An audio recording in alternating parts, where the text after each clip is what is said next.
Në lajme ndër të tjera do të ndiqni 6 lidhjet rezultojnë në të vrarë gjatë vitit 2018 e kryesisht si shkak i karteleve të drogës. Edhe minoriteti grek në Shqipëri festoi ditën kombëtare të Greqisë që njihet ndryshe si revolucioni grek. Konkurrenca e pandershme po çon drejt falimentit linjat e transportit urban, nesër në shenjë proteste pezullohet transporti. Edicioni informativ në televizionin Kanal 7 mundësohet nga Epi Plot Dekor.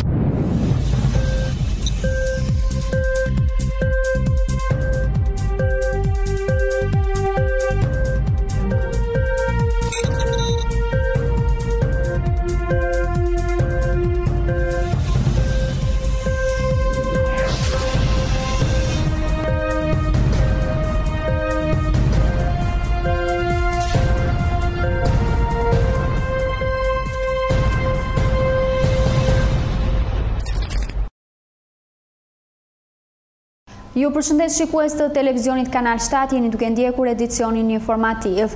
68 të vrarë rezultojnë gjatë vitit 2018 dhe kryesisht si shkak i karteleve të drogës. Lajmi bëhet i ditur nga Instat. Në Shqipëri në vitin 2018 humbën jetën nga vrasjet e qëllimshme 68 persona, nga të cilët 53 ishin burra dhe 15 femra. Sipas të dhënave që janë publikuar nga Instituti i Statistikave, numri ishte më i lartë se sa autorët e vrasjeve me dashje që ishin gjithsej 60 për shkak se një person mund të ketë shkaktuar më shumë se një viktim, siç ishte rasti i masakrës së Selenicës që vrau 8 të afërm në ver të vitit të kaluar. Në raport me një vit më parë, numri i viktimave që kanë humbur jetën nga vrasjet ka mbetur i pandryshuar në 68, por në 2017 kishte më pak femra të vrara, 12, dhe më shumë meshkuj, 56. Instat raporton të dhënat e detajuar për numrin e të dëmtuarve sipas veprave penale dhe gjinisë që nga viti 2015. Nga të dhënat rezulton se numri më i lartë i viktimave nga vrasjet ishin në 2016, me 99 të tilla, nga 82 ishin meshkuj. Kjo periudhë përkon me masivizimin e kultivimit të kanabisit në vend, ku siç është pranuar zyrtarisht kishte rreth 2000 plantasiona të mbjella. Të dhënat e Instat tregojnë se ka një lidhje të drejtë për drejtë mes vrasjeve dhe veprave penale të evidentuara për drogë. Një tjetër tabele e Instat nxjerr në pasën e 2016, kemi dhe numrin më të lartë të krimeve në fushën e drogës, me rreth 3200 të tilla nga 2000 që ishte mesatarja e viteve të tjera. Edhe 2019 nuk ka nisur mbar, ku vetëm javën e kaluar u shënuan 4 vrasje në vend. Deri në fund të 2017 në vend kishte 992 të burgosur për vrasje, nga 18 ishin femra, në raport me 2015, kur në burg ishin 1470 persona për vrasje, numri i tyre ka rënë me 32% kryesisht për shkak të amnistive të kryera, ndërsa numri të burgosurve për krimet e drogës në 2017 ishte 1600, duke zënë buxhet shqiptare teksa përbënte gati 30% të totalit të burgosurve. Në raport me popullsinë në vitin 2018, Shqipëria rezulton me rreth 2.5 vrasje për 100.000 banor. Sipas të dhënave të zyrës kundër drogurave dhe krimeve të Kombeve të Bashkuara që i referohet vitit 2016, në rajon Shqipëria është e dyta për numrin më të lartë të vrasjeve në raport me popullsinë.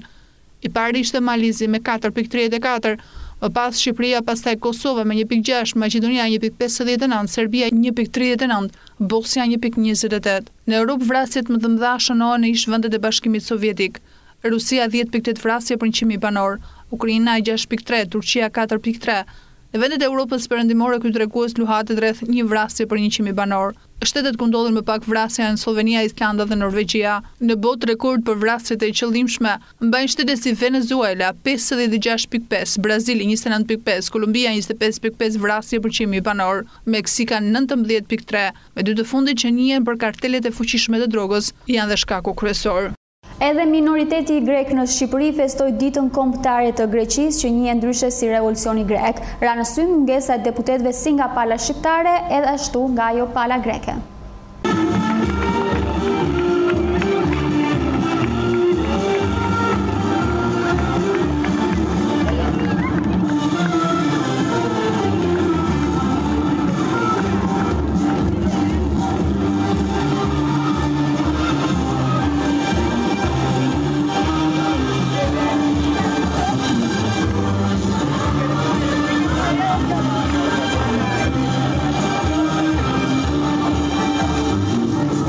Minoriteti grek në Dropull të Gjirokas ka festuar sot festën kombëtare të Greqisë që përkohë me revolucionin grek, e cila ishte një luftë e suksesshme pavarësisht kundër pushtimit osman, e zhvilluar midis viteve 1821 dhe 1832. Aktivitetet organizuara në këtë rast u mbajtën në fshatin Dervician me pjesëmarrjen e konsullit konsullatës greke në Gjirokaster, Lambros Kakisis dhe kryebashkiaku i të Dropullit Arçile Deçka. Ndryshe nga vitet e tjera vure mungesa e deputetëve grek, që nuk ka rënë asnjëherë të jenë pjesë e festimeve minoritet, por edhe deputetët Parlamentit shqiptar që përfaqësojnë minoritetin grek. Në fjalën e tij përpara mediave, kryetari i Bashkisë Arçile Deçka tha se 25 marsi përfaqëson ditën kur revolucioni grek i dha stop okupatorit të huaj. Sot është dita 25 mars, është dita e revolucionit grek kundër okupatorit turk. Në këtë revolucion morën pjesë edhe nga zonat tona, të cilët luftuan shpirtërisht për këtë ditë të bukur. Bashkia Dropull organizoi këtë ditën e festës kombëtare sipas programit bashkë me konsullatën greke në Gjirokaster. Nga ana tjetër, konsulli grek në Gjirokaster Lambros Kakisis tha se 25 marsi është dita ku populli grek luftoi me qëllimin e vetëm për lirinë dhe ringjalljen e MMD-ut, ndërkohë që nënguroi të drejtojë një mesazh minoritetit grek dhe Shqipërisë fshinje se mbrojtja e drejtat minoritetit etnik grek është prioriteti kryesor i qeverisë greke. Η οποία αποτελεί ένα πολύτιμο τμήμα του ελληνικού έθνους, αλλά παράλληλα και ένα προοδευτικό και δυναμικό τμήμα της ελληνικής κοινωνίας. Luftuam me qëllimin e vetëm për liri dhe ringjalljen e MMD-ut, vlerësojmë vlerat që i kanë një rëndësi të jashtëzakonshme dhe të papërsëritshme. Edhe një herë Greqia tregoi vetëm që ishte luftëtare, por imponoi dhe në botë idetë e saj për demokraci, qëndrueshmëri dhe mbrojtjen në 1821-shin. Është ditë historike vërtetuar sa do të ndërhyjmë për arsye politike, diplomat apo geodiplomatik dhe nuk pranojmë që Greqia autoktone ishte një vend i bazuar tek njerëzimi. E pranojnë ose jo greqizmin, ishte 1000 vjet e përpara, midis dritës dhe errësirës, lirisë dhe burgut. Këtë objektiv mbrojtën dhe luftëtarët e vitit 1821. Edhe ky është mesazhi i greqisëve. Duhet jap një mesazh minoritetit grek dhe drejt për drejt Shqipërisë fshinje. Nga ky hap dua të shtoj se mbrojtja e drejtave të minoritetit etnik grek është prioritet kryesor i qeverisë greke. 25 marsi na shton besimin dhe na kujton se asgjë nuk na është dhuruar. Tash dhe dije them dhe sot se në të shkuarën kemi paguar shumë shpejt. Për të bashkuar arritëm dhe shumë të bashkuar mund të kalojmë çdo vështirësi dhe ta mbajmë këtë si një mesazh brenda vetes tonë. Το παράδειγμά τους θα μας καταδογεί εσένα. Ζήτω το ελληνικό έθνος. Festimet për 188 vjetorin e festës kombëtare të Greqisë kanë kaluar gati një heshtje, ndoshta edhe për shkak të tensionit politik të dy vendeve fqinje. Lufta greke, pavarësisht se njohur ndryshe edhe si revolucioni grek, ishte një luftë e suksesshme pavarësisht se zhvilluar nga revolucionarët grek midis viteve 1821 dhe 1832 në aleancën e mëvonshme nga Rusia, Mbretëria e Bashkuar, Franca dhe disa fuqi të tjera europiane kundër Perëndërisë osmane. Konkurenca e pandershme po çon drejt falimentit linjat e transportit urban. Nesër në shenjë proteste pezullohet transporti. Konkurenca e pandershme po çon drejt falimentit agjencitë e transportit në Gjirokaster. Shoqëria Gjirokaster ka paralajmëruar protestën e saj, e cila do të nisë prej orës 4 të ditës së martë, ku mësohet se do të pezullohet transporti rrugor i linjave që operon kjo shoqëri. Sipas kësaj agjencie, linjat problematike janë disa, por situata mbetet shqetësuese veçanërisht për linjën Dropull-Tiranë si dhe për linjën Libohov-Tiranë, ku po sipas kësaj agjencie operojnë linja transporti që nuk paguajnë taksa. Ne si shoqëria Gjirokaster kishim lënë një afat me policinë, me bashkinë, me qarkun, me prefektin, që pjesa e linjës Libohov, pjesa e linjës Dropull-Tiranë, që është problemi më shqetësues, që është gjithmonë në vazhdim, e duke futur dhe Libohov në këtu. Na kishim lënë një afat që do rregullohet, do flasin, do të dërgonin Ministrisë Transporteve për linja se nuk mund të lejohen dy linja paralele në një qytet, zeshë në një qytet. Dhe na kishin thënë që deri dhe me drejtorin e policisë që deri para 2 ditësh që kjo punë do rregullohet. Vazhdon në njëjtë situatë. Vjen linja e Dropull-Tiranë, mbledh pasagerët nga mbrapa, njërin funksioner dërgon deri në Kordoca, tjetrin e merr nga lart e mbush hap perdhet dhe shkon deri tutje ja jep funksionerit të linjës. Kemi bërë shumë foto me hipje të pasagerët e zbritja duke hipur për makina. Policia e qarkullimit nuk e ka vënë në zjarr fare. Nuk na kanë mbështetur fare. Deri këtu ishte durimi, nuk mund të vazhdonim sot. Sot nisi konflikti tjetër. Njoftuam sallën, i themi urgjent ejani këtu, njoftoni policia e qarkullimit se ky zotëria ka marrë 10 veta, i ka futur në makina mbrapa, që nuk ka të drejtë absolutisht. Dhe na thonë që këtë punë keni juve, o ta zgjidhni, nuk më dhe me juve, zgjidhni si doni. Duke arritur në këto kushte dhe ditën e sotme ju thonë Ishte afati i fundit, nuk mund nga nesër e tutje mbyllet anxhesia, mbyllet transporti. Kemi folur me partnerët, kemi folur me sindikata në Tiranë, janë në mbështetjen tonë se kanë të njëjtin hall dhe ata ande dhe nuk do të ketë më lëvizje deri në zgjidhje të këtij konflikti, kësaj çështje. Ai ka një linjë, nëse fillon protesta që në orën 5 të mëngjesit me linjën e parë nuk do të ketë më linja, ta dinë të qytetarët e Gjirokastrit nuk do të ketë më linja. Për nesër deri në një afat sa të zgjidhet nuk do të ketë afat greva derisa të zgjidhet ky konflikt. Ai ka një linjë, Dropull Tiranë ta gëzoj të punoj Dropull Tiranë. Nuk do të ketë të qëndrojë në Gjirokaster. Unë jam taksapaguesa, kjo është shoqëria Argjyra vajti 30 taksapaguesa e këtij qyteti dhe i takon kësaj të shërbejë qytetarët e Gjirokastrit. Problematika e transportit rrugor në Shqipëri, sidomos funksionimi i agjensive të mirëfillta, gjende në kushtet e një kaosi të vërtet. Ai se ka çuar dhe në konflikt midis grupeve të interesit. Dhënia licencave sa nga Ministria e Transporteve sa nga bashkitë përkatëse kanë rrëzuar njëra tjetrën dhe kanë lënë pa bukë shumë familje. Për këtë arsye konflikti mes palëve shtacaruar edhe më pasi edhe inspektorët e qarkullimit rrugor shpeshherë mbështesin ata që quhen të fortët. Përqendrohemi në këto momente në zhvillimet më të fundit që vijnë nga rajoni dhe bota.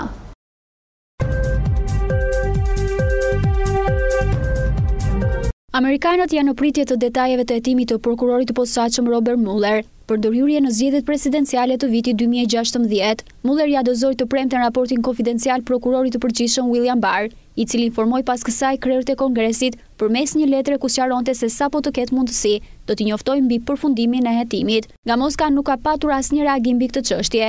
Megjithatë, një koment i një zyrtari të Departamentit të Drejtësisë mund të shihet në kryeqytetin rus si një lloj fitoreje paraprake. E kjo lidhet me faktin që Mueller dhe ekipi i tij nuk rekomanduan ngritjen e akuzave të mëtejshme. Për muaj me radhë zyrtarët rusë kanë mohuar çdo ndërhyrje në zgjedhjet amerikane, pavarësisht 10 akuzave të ngritura nga ky ekip kundër 25 shtetasve rus, kryesisht oficer ushtarak dhe agent, lidhur me rolin e tyre në ndërhyrjet e dyshuara gjatë fushatës presidenciale. Një zëdhënës si shtëpisë së bardhë Hogan Gidley tha se shtëpia e bardhë nuk e ka marrë raportin dhe se as nuk është informuar rreth tij. Është ende e panjohur nëse raporti Mueller do të sjellë shpagim për presidentin, ngritjen e akuzave për shkarkimin e tij nga Kongresi apo ndonjë alternativë të rëmujshme të ndërmjetshme. Peticioni që kërkon tërheqjen e nenit 50 dhe qëndrimin e Britanisë së Madhe në Bashkimin Evropian ka arritur numrin rekord të 5 milion firmave.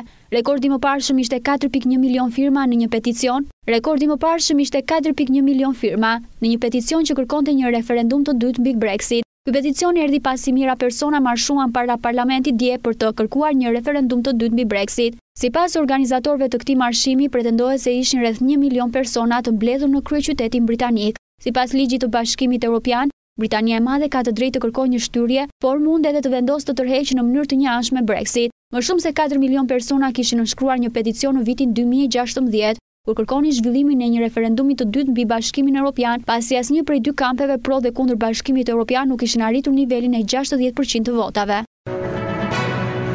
Është rritur në 112 numri personave të vdekur si pasojë e përmbytjeve që ndodhën më 16 mars në rajonin Papua në lindje të Indonezisë. Zëdhënësi i Agjencisë për Menaxhimin e Katastrofave të Indonezisë, Sutopo Purwo Nugroho, tha se është rritur në 112 numri të vdekurve si pasojë e përmbytjeve dhe rrëshqitjeve në disa zona, të shkaktuara si pasojë e shirave intensiv që kanë qenë efektiv në kryeqytetin Javapura. Në lidhje me katastrofën e ndodhur në rajon, Nugroho tha se janë plagosur 915 persona, nga të cilët 107 janë në gjendje të rëndë dhe se 94 të tjerë ende llogariten si të zhdukur. Nugroho ka tërhequr vëmendjen se përmbytjet kanë prekur negativisht gjithsej 16.783 persona, ndërsa 3.876 persona janë evakuar në zonat më të sigurta. Në zonën ku më 29 mars për shkak të përmbytjeve u shpall situatë emergjente, ende vazhdojnë punimet e kërkim shpëtimit. Në Indonezi ku klima tropikale është në ndikimin e shirave monsun, shpeshherë ndodhin përmbytje dhe rrëshqitje të dheut për shkak të rreshjeve të dendura gjatë gjithë vitit. Kryetari i Londrës Sadiq Khan ka sfiduar kryeministren May duke i kërkuar që të adoptojë një definicion të ri për islamofobin, duke thënë se ai vazhdimisht ka qenë subjekti fjalorit anti-musliman nga anëtarët e Partisë Konservatore. Në një letër dërguar për Theresa May, Khan i ka bërë thirrje kryeministres që të merret me këtë çështje. Ai ka thënë se duhet të merren masa që të sigurohen britanikët e fesë islame, duke pasur parasysh rrezikun që vjen pas lulmit në Zelandën e Re. Ai paralajmëron se masakra tregon pasojat e dështimit që të largojmë islamofobin me rënjë nga shoqëria jonë. Disa anëtarë të Partisë Konservatore ishin dyshuar për fjalor anti-musliman javën e kaluar. Numri i sulmuesve ndaj muslimanëve në Britani vetëm javën e kaluar pas sulmit në Zelandën e Re është rritur me 59%. Ka një bëri thirrje kryeministres që të pranojë definicion mbi islamofobin dhe që ai definicion të jetë i pranuar nga të gjithë partitë parlamentare të Britanisë. Në definicion të cilën Partia Laboriste tashmë e ka pranuar shkruhet: islamofobia i ka rënjë tek racizmi dhe si target konsiderohen muslimanët ose muslimanët konsiderohen armiq. Kryetari Khan gjithashtu sulmoi edhe kandidatin konservativ për kryetar të Londrës Shaun Balei për ripostimin e artikujve në Twitter, ku në ato artikuj sa diçka përshkruaj si imamit çmendur i Londistanit. Skuadra e Baleit ka thënë se nuk ka vërejtur se këto artikuj kanë pasur përmbajtje ofenduese. Madje Balei ka bërë thirrje që të luftohet islamofobia nga rënjët dhe partia duhet ta bëjë një diskutim për këtë çështje.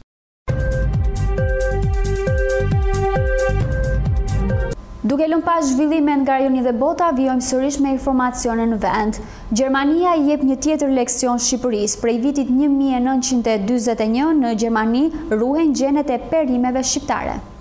Nga Gjermania vjen një tjetër leksion për Shqipërinë dhe shqiptarët. Gjermanët ruajnë gjenet e perimeve autoktone shqiptare që nga viti 1941. Që kur shkencëtari gjerman Hans Stuble mblodhi 355 kampione farrash për drithërat e bishtajorët në vitin 1941, të cilat më pas si çojnë në Institutin e Gjenetikës në Gjermani. Banka e gjeneve agrobiodiversitetit shqiptar është rritur nga viti në vit, duke rritur në ditët e sotme në 4105 kategori, sipas një studimi të posaçëm nga Kooperacioni Gjerman. Banka e gjeneve rreth 3219 kategori mban si farra në ruajtje afatgjat, ndërsa 886 lloje pemësh ruhen dhe mbahen në terrene të hapura. Rigjenerimi i gjeneve është misioni i autoritetit kombëtar i cili ka të koleksionuar trashëgimin gjenetike edhe në gjuhën shqipe. Aktualisht nga 3200 konservime të afatgjata të farrave, rreth 10% janë rigjeneruar, por 50% e tyre duhet të rigjenerohen. Konservimi dhe menaxhimi në fermë i burimeve gjenetike të bimëve është i përqendruar vetëm në disa ferma që synojnë të testojnë varietetet dhe kapacitetet e tyre të prodhimit dhe përmirësimin e teknikave të kultivimit. Të dhënat e raportuara tregojnë se aktivitetet e menaxhimit të gjeneve në ferma kanë qenë kryesisht për perime lokale për konsum familjar dhe shitjet e tregut në komunitetin e rajonit të Korçës dhe zona e Alpeve të Shqipërisë, kryesisht qep, lakër, piper, domate, kungull, marull, hudhër dhe fasule. Rreth 170 fermerë janë angazhuar për mbjelljen e kulturave tipike gjenetike shqiptare. Pas analizimit të gjetjeve të studimit që përfshiu periudhën 2011-2014 në rajonin e Korçës për ruajtjen në fermë dhe përdorimin e qëndrueshëm të kultivarëve tradicional, u sugjeruan 5 mënyra: promovimi i produkteve, konsolidimi i tregjive të specializuara që përdoren në mënyrë efikase cilësinë e tyre organike, rrjeti për ruajtjen e fermave nuk arriti të krijojë marrëveshje të qëndrueshme institucionale, por rrjedhoi konservimin e fermës i organizuar në mënyrë vullnetare. Edhe pse fermerët në shumë zona të vendit, sidomos në zonat e largëta, kultivojnë kultura lokale, ata ndinë shumë pak për vlerat e këtyre kultivarëve. Gjithashtu anketa tregojnë se nuk ka aktivitete që lidhen me vlerësimin e varieteteve lokale, për shfrytëzimin dhe menaxhimin apo leverdinë ekonomike të tyre. Në përgjithësi, kultivimi dhe shumimi i varieteteve të kulturave lokale është pjesë e një tradite të ruajtur në disa zona malore të largëta. Ruajtja dhe shumë fishimi i kulturave lokale bujqësore kryhet spontanisht nga fermerët, në përgjithësi pa asnjë mbështetje nga institucionet. Ndërkohë mësohet se pas rënies së regjimit komunist, 6 misione me shkencëtarë nga Europa zbarkuan në Shqipëri për të grumbulluar lloje të ndryshme gjenetike, të cilat mund të rrezikoheshin nga hapja e ekonomisë. Të 14 shkencëtarët mblodhën 1136 kampione nga 210 vende të Shqipërisë. Vijojmë këto momente me parashikimin e motit. Grafika na prezanton parashikimin e motit për 3 ditët në vijim.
Gjirokaster.online, faqja e zërit ton të përbashkët.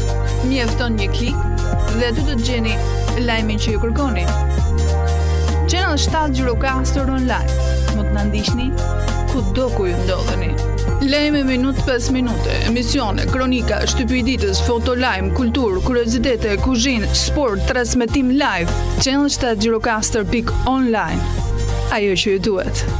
Zëri joni përbashkë.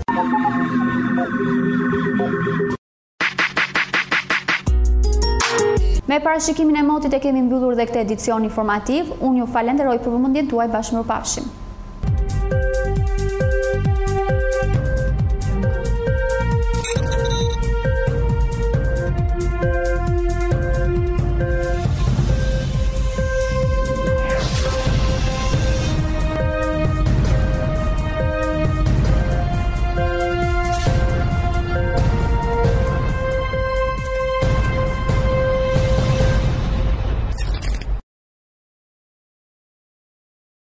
Edicioni informativ në televizionin Kanal 7 mundësohet nga Epi Plot Dekor.